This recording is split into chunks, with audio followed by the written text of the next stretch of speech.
जय हिंद दोस्तों, स्वागत है आपका अपने चैनल गुरुकुल 24 में। हम डेली करंट अफेयर्स के सुपर 10 क्वेश्चंस पढ़ेंगे और वीडियोस के अंत में एक जैकपॉट क्वेश्चन होता है जिसका सही उत्तर देने वाले का नाम हम आने वाले वीडियोस में घोषित करते हैं। भारत के नियंत्रक और महालेखा परीक्षक की नियुक्ति राष्ट्रपति के किस अनुच्छेद के तहत करते हैं? तो आपका आंसर था 148 अनुच्छेद के तहत राष्ट्रपति हमारे देश के नियंत्रक और महालेखा परीक्षक की नियुक्ति करते हैं और इसका आंसर अमन सोनी ने सही दिया है। चलिए डिस्कस करते हैं हमारे सुपर 10 क्वेश्चंस। तो पहला क्वेश्चन है, कोविड-19 वैक्सीन रजिस्टर करने वाला पहला देश कौन बना?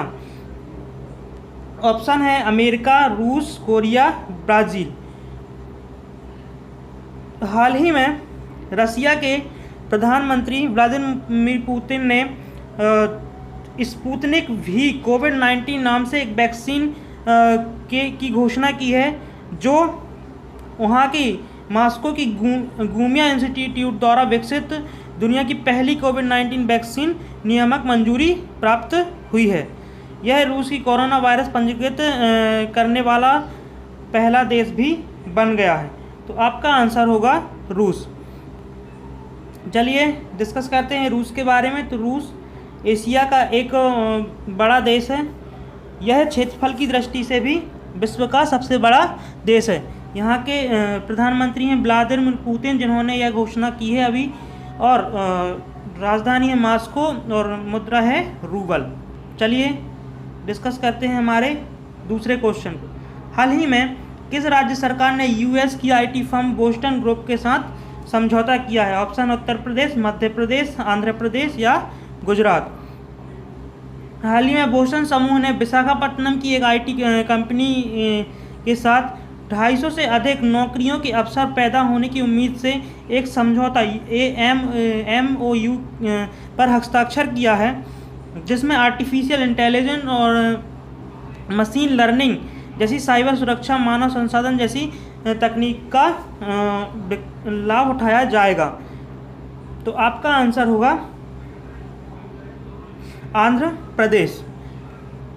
बोस्टन समूह के जो अध्यक्ष हैं वो हैं सुबु कोटा।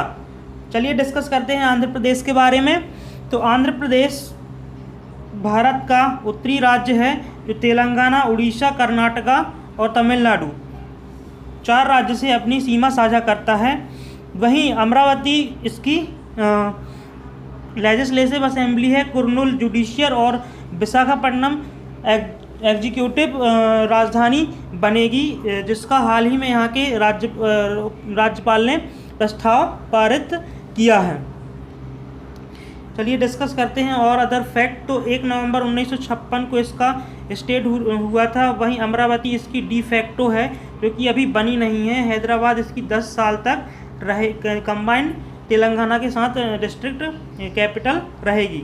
नंबर ऑफ डिस्ट्रिक्ट हैं 13। गवर्नर हैं विश्वभूषण हरिचंदन, जिन्होंने अभी हाल ही में 3 राजधानी बनाने का प्रस्ताव भी पारित किया है। वही चीफ मिनिस्टर हैं YS Jaganmohan Reddy. High court है आंध्र प्रदेश में, आंध्र प्रदेश का ही हाई कोर्ट है। और चीफ जस्टिस हैं JK Maheshwari. Member of legislative assembly यहाँ की 175 हैं। लोकसभा सीट हैं 25 और राज्यसभा सीट हैं 11। वहीं बात करते हैं आंध्र प्रदेश के बारे में। तो यहाँ मोबाइल हैंडवॉश सेवा हाल ही में शुरू की गई थी। वहीं भाषा के आधार पर यह देश का पहला गठित राज्य भी था और ऑनलाइन निष्ठा कार्यक्रम भी आंध्र प्रदेश में स्टार्ट हुआ था। चलिए डिस्कस करते हैं हमारे तीसरे क्वेश्चन के बारे में। आत्मनिर्भर मध्य प्रदेश स्वास्थ्य और शिक्षा शीर्षक पर वेबिनार का उद्घाटन किसने किया? तो हाल ही में आत्मनिर्भर मध्य प्रदेश शिक्षा, स्वास्थ्य और शिक्षा शीर्षक नामक वेबिनार का उद्घाटन हमारे शिक्षा मंत्री रामनिशंक पोखरियाल जी ने किया है। यह वेबिनार कोविड-19 महामारी के दौरान शिक्षा मंत्री के पहलों पर प्रकाश डालेगी। वहीं शिक्षा और स्वास्थ्य जैसे विषयों पर चर्चा भी आयोजित की गई। तो आपका आंसर होगा रमेश निशंक पोखरियाल, जो कि हमारे शिक्षा मंत्री हैं। अभी हाल ही में 1900 1986 शिक्षा नीति को 2020 शिक्षा नीति में बदल दिया गया है। वहीं मानव विकास मंत्रालय का नाम बदलकर शिक्षा मंत्रालय कर दिया गया है, जिसके मंत्री निशंक पोखरियाल जी हैं। मध्य प्रदेश की बात करें तो मध्य प्रदेश के शिवराज सिंह को हाल ही में अभी कोविड-19 पॉजिटिव भी पाया गया था। वहीं चलिए डिस्कस करते हैं एमपी के बारे में। तो एमपी राजस्थान, उत्तर प्रदेश, गुजरात, महाराष्ट्र और छत्तीसगढ़ 5 राज्यों से अपनी सीमा साझा करता है। इसका स्टेटहुड हुआ था 1950 26 जनवरी 1950 को। कैपिटल है भोपाल। नंबर ऑफ डिस्ट्रिक्ट है 52 और आनंदीबेन पटेल को यहाँ का एक्स्ट्रा चार्ज दिया गया है as a governor. Chief minister हैं शिवराज सिंह चौहान। हाई कोर्ट है मध्य प्रदेश में और चीफ जस्टिस हैं अजय कुमार मित्तल। और 230 लेजिस्लेटिव असेंबली हैं, 29 लोकसभा सीट हैं और 11 राज्यसभा सीट। चलिए डिस्कस करते हैं हमारे 4th क्वेश्चन को।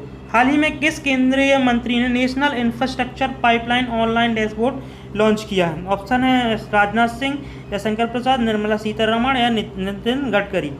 हाल ही में केंद्रीय वित्त और कॉरपोरेट कार्य मंत्री निर्मला सीतारमण ने यह पाइपलाइन ऑनलाइन डैशबोर्ड सेवा का शुभारंभ किया।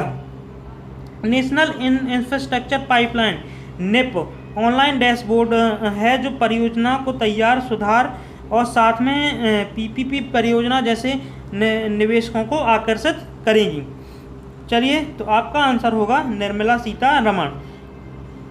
राजनाथ सिंह जी हमारे रक्षा मंत्री हैं जो लखनऊ उत्तर प्रदेश से चयनित हैं। इन्होंने हाल ही में आत्मनिर्भर भारत वेबिनार 7 अगस्त से 14 अगस्त तक चलने वाले समारोह का उद्घाटन किया है। जयशंकर प्रसाद हमारे विदेश मंत्री हैं और नितिन गडकरी जी हमारे भारतीय एमएसएमई मंत्री हैं जो नागपुर महाराष्ट्र से मंत्री हैं। चलिए डिस्कस करते हैं हमारे 5th क्वेश्चन को। तो भारत के कौन एम्पायर आईसीसी एम्पायर के एलिट पैनल में शामिल हुए हैं? ऑप्शन है KN आनंद पद्मनाभन, MS आनंद स्वामी, TS रंगस्वामी या इनमें से कोई नहीं। तो हाल ही में भारतीय एम्पायर नितिन मेनन को एलिट पैनल में शामिल किए जाने के बाद KN आनंद पद्मनाभन को भी इस पैनल में शामिल कर लिया गया है। इन्होंने 105 फर्स्ट क्लास और 54 लिस्ट गेम खेले हैं। वहीं 344 और 87 विकेट भी लिए हैं। तो ये हैं आपके पद्मनाभन जी जिनको अभी हाल ही में आईसीसी पैनल में शामिल किया गया है। तो आपका आंसर होगा KN आनंद पद्मनाभन। चलिए डिस्कस करते हैं आईसीसी के बारे में। तो आईसीसी के CEO हैं मनु सहानी। इसका जो हेडक्वार्टर है, मुख्यालय है दुबई में है और अध्यक्ष हैं इमरान ख्वाजा जो कि एक अंतरिम अध्यक्ष हैं। चलिए डिस्कस करते हैं अपने अगले क्वेश्चन को। तो बेलारूस के राष्ट्रपति ने 6वीं बार राष्ट्रपति चुनाव जीता, इनका नाम क्या है? ऑप्शन है Walter Roger Martos Ruiz, Mohamed Ould Bilal, Alexander Lukashenko या इनमें से कोई नहीं। तो हाल ही में बेलारूस के राष्ट्रपति अलेक्जेंडर लुकाशेंको ने बेलारूस के राष्ट्रपति के रूप में चुनाव में 80.23% वोट हासिल करके लगातार 6ठी कार्यकाल जीता है। तो ये है बेलारूस के राष्ट्रपति जिन्होंने हाल ही में चुनाव जीता है, अलेक्जेंडर लुकाशेंको। तो आपका आंसर होगा अलेक्जेंडर लुकाशेंको। अदर ऑप्शन में वाल्टर रोजर मार्टोस रुइस जो हाल ही में PM बने हैं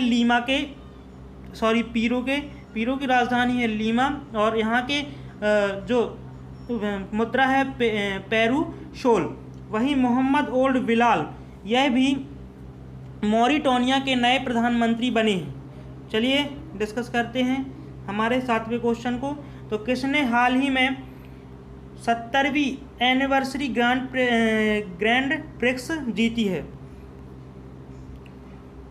हाल ही में रेड बुल रेसर मैक्स वेरस्टेपेन ने 70वीं एनिवर्सरी ग्रांड प्रिक्स अपने नाम कर ली है।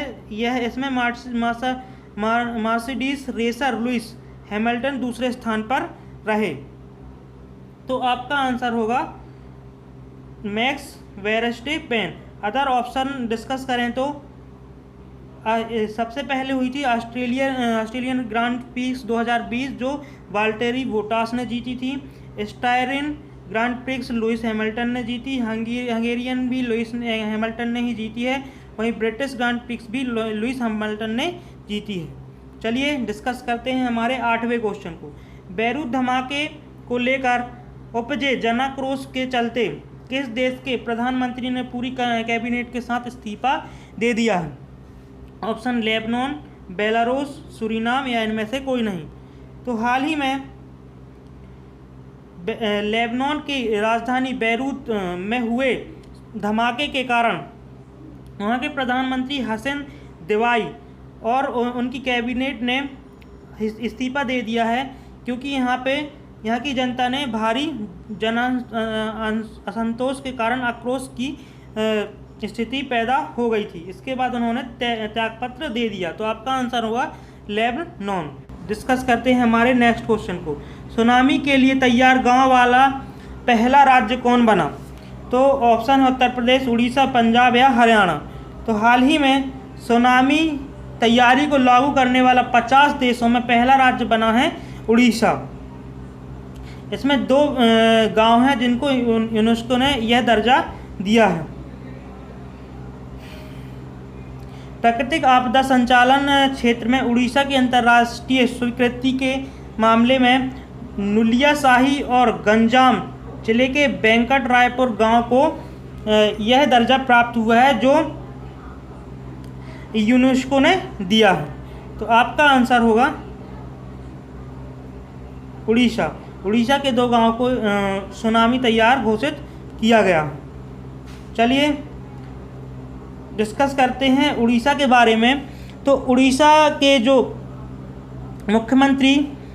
मुख्यमंत्री हैं नवीन पटनायक जी, जिन्हें हाल ही में पेटा इंडिया के द्वारा हीरो टू एनिमल अवार्ड्स दिया गया था। वहीं गवर्नर हैं गणेशी लाल। और यहाँ की राजधानी भुवनेश्वर से याद करते हैं तो यहाँ के रेलवे स्टेशन ने पहला कचरा आधारित ऊर्जा संयंत्र सरकारी संयंत्र विकसित किया है। और यहाँ की जो राज्यसभा सीट है 21, लोकसभा सीट है 21 और राज्यसभा सीट है 10 और लेजिस्लेटिव असेंबली है 147। लेजिस्लेटिव असेंबली सीट है यहाँ की 147। चलिए डिस्कस करते हैं हमारे लास्ट क्वेश्चन को। हाल ही में किस राज्य में रेल संग्रहालय बनाया गया है? तो हाल ही में कर्नाटका के हुबली में रेलवे म्यूजियम बनाया गया है, जो केंद्रीय मंत्री प्रहलाद जोशी और रेल मंत्री पीयूष गोयल जी द्वारा वीडियो लिंक के माध्यम से वीडियो कॉन्फ्रेंसिंग के माध्यम से इसका उद्घाटन किया गया है। इस संग्रहालय की मुख्य बातें हैं तो रोलिंग स्टॉक की गैलेक्सी है, थिएटर कोच हैं, मालप्रभा वगैरह, टॉय ट्रेन, मेमोरियल शॉप हैं और मॉडल ट्रेन आदि यहाँ पे बच्चों की गतिविधियों के कक्ष भी बनाए गए हैं। बात करें तो हाल ही में इसका रेल संग्रहालय कहाँ बनाया गया है? आपका आंसर होगा कर्नाटका। कर्नाटका की बात करें तो यहाँ के सीएम है येदियुरप्पा जी और वजुभाई वाला यहाँ के गवर्नर हैं। वहीं मास्क डे हाल ही में 18 जून को यहाँ पे कर्नाटका ने मनाया था और रेलवे बोर्ड के अध्यक्ष हैं विनोद कुमार यादव जी। और एक और करंट से रिलेट बात करें तो कोरोना वाच ऐप, जो कि कोरोना मरीजों को ट्रैकिंग के लिए अभी हाल ही में कर्नाटका के बेंगलोर IISI इंस्टीट्यूट ने बनाया है। चलिए डिस्कस करते हैं हमारे जैकपॉट क्वेश्चन को। तो यूपीएससी के नया अध्यक्ष कौन बने हैं? ऑप्शन है अरविंद सक्सेना, प्रदीप जोशी, प्रकाश जोशी, रमेश कुमार।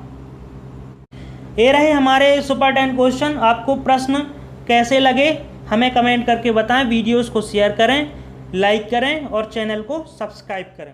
धन्यवाद।